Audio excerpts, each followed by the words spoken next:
নজিরবিহীন হত্যা আর নির্যাতনের শিকার প্যালেস্টাইন শুনতে পাচ্ছে স্বাধীনতার ধ্বনি। ইসরায়েলের বর্বরতার বিরুদ্ধে নড়ে চড়ে বসেছে মোড়ল দেশগুলো। সবশেষ এই তালিকায় যোগ হলো কানাডার নাম। এবার ফিলিস্তিনকে স্বীকৃতি দেওয়ার ঘোষণা দিয়েছেন কানাডার প্রধানমন্ত্রী মার্ক কার্নি। তবে মিত্রদের ঠেকাতে ইসরায়েলকে নিয়ে বিচ্ছিন্ন হয়ে পড়া ট্রাম্প দিচ্ছেন শুল্ক আরোপের হুমকি।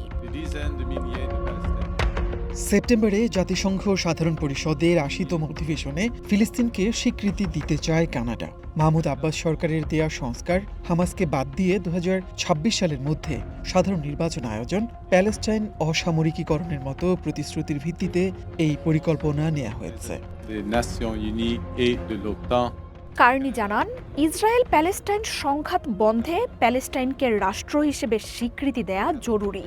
গাজার এই মানবিক বিপর্যয়ে জরুরি শান্তি প্রতিষ্ঠায় সমন্বিত আন্তর্জাতিক পদক্ষেপের কোনো বিকল্প রাখেনি।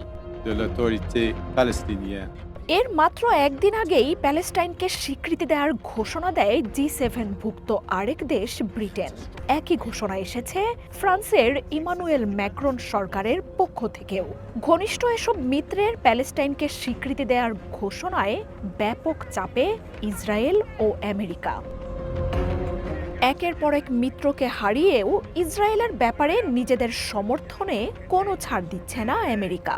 উল্টো প্যালেস্টাইনকে স্বীকৃতি দেয়া হামাসকে পুরস্কৃত করার শামিল বলে জানাচ্ছে ওয়াশিংটন। কানাডার ঘোষণার পরই তাই নতুন হুমকি এসেছে ট্রাম্পের তরফ থেকে। জানান, এর ফলে কানাডার সাথে বাণিজ্য চুক্তি করা কঠিন হয়ে পড়বে। ২০২৩ সালের অক্টোবর থেকে ভয়াবহ যুদ্ধ চলছে প্যালেস্টাইনে। হামাসকে দমনের নামে ২১ মাসে গাজার ৯০% বাড়িঘর মাটির সাথে মিশিয়ে দিয়েছে ইসরায়েলি বাহিনী। হামলায় নিহত ছাড়িয়েছে ৬০,০০০।